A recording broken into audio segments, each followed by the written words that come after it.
कितने में पड़े आपने? कांग्रेस पार्टी आज बहुत खुशी है मुझे, मेरे बड़े भाई बड़ी गर्म जोशी से इस ठंडे मौसम में प्रियंका गांधी जी का जन्मदिन मना रहे हैं। बहुत ही लोकप्रिय युवा नेता और हम सभी के लिए प्रेरणा स्रोत मेरे बड़े भाई आदरणीय अनिरुद्ध चौधरी जी, बहुत ही संघर्षशील कर्मठ नेता, और जो मुझे पूरा विश्वास है एक दिन सेंटर में अपनी धाक जमाएंगे। छोटे भाई है, मेरे से छोटे भाई प्रदीप नरवाल जी राज्यसभा सेंटर में, वही तो मैं तो कैबिनेट सोच रही थी। मेरे दोनों भाई मंत्री बनेंगे। और देखिए, मेहनत कभी बेकार नहीं जाती। आज कुछ लोग मायूस है, ये सोच रहे भाई चुनाव हार गए। ऐसे ही पढ़ पढ़ के सवार होते हैं। और कौन सा ऐसा बड़ा लीडर है जो ज़िंदगी में चुनाव नहीं हारा? चाहे अटल बिहारी वाजपेयी ही हो, वो भी एक दफ़ा चुनाव हार गए थे। और मुझे तो लगता है जब आदमी चुनाव हारता है तो गहरा मंथन करता है और इतना सीखने को मिलता है। मेरे लोहारू से वो हमेशा, जब से मैं राजनीति में आई हूँ, इन्होंने मुझे इतना सपोर्ट किया है।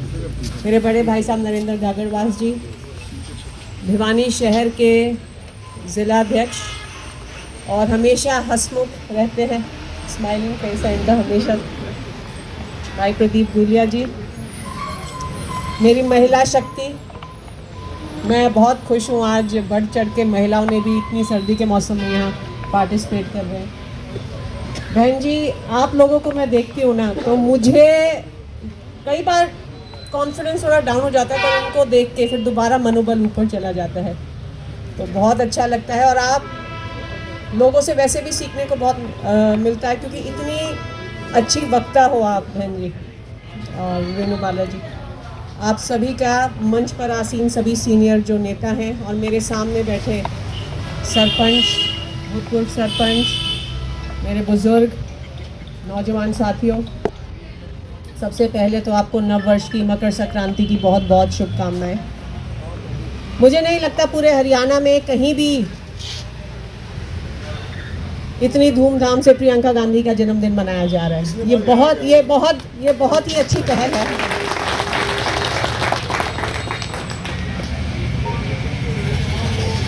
देखिए, आज जो यहाँ आए हैं इस मौसम में, वो सच्चे और कट्टर कांग्रेसी हैं।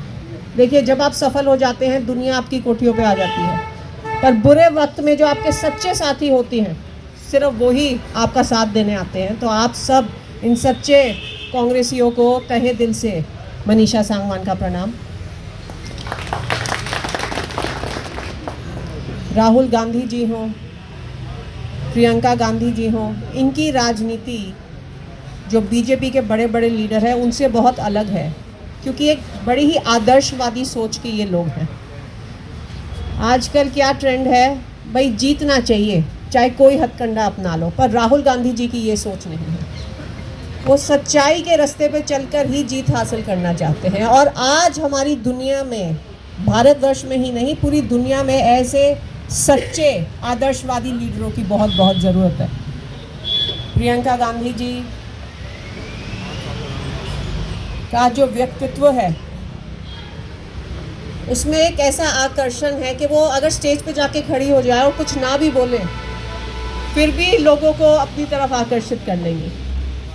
और जब भी उनको देखते हैं तो उनमें इंदिरा गांधी जी की झलक तो लोगों को दिखती ही है। और जिस तरह से अब वो राज्यसभा में एक के बाद एक अपनी स्पीचेस से पूरे विपक्ष को चुप करवा रही हैं। विपक्ष के पास जवाब नहीं होता, विपक्ष के पास ना ही अमित शाह जी कुछ बोल पाते हैं, ना ही हमारे देश के प्रधानमंत्री कोई जवाब दे पाते हैं। तो जिस तरह से वो धाक जमा रही हैं, मुझे कोई संदेह नहीं कि आने वाले समय में वो इस देश का नेतृत्व करेंगी। और वो दिन दूर नहीं जब प्रियंका गांधी जी प्रधानमंत्री की कुर्सी पर विराजमान होंगी। मेरी तो बस भगवान से यही दुआ है कि हमारी लीडर प्रियंका गांधी जी को लंबी उम्र दे और ऐसे ही वो हम सभी का मार्गदर्शन करते रहे और अगले साल भी इसी तरह से नहीं, इससे भी बड़े लेवल पे धूमधाम से हम प्रियंका गांधी जी का जन्मदिन मनाएं। ये भी बहुत ही शानदार है। मैं सोच के आई थी, मुझे लगा 15-20 लोग होंगे, केक काट देंगे। वाकई ये तो बहुत ही शानदार आपने प्रोग्राम कर दिया, तो आपका बहुत बहुत धन्यवाद। Thank you so much. और आप सभी को एक बार फिर से नए साल की शुभकामनाएं।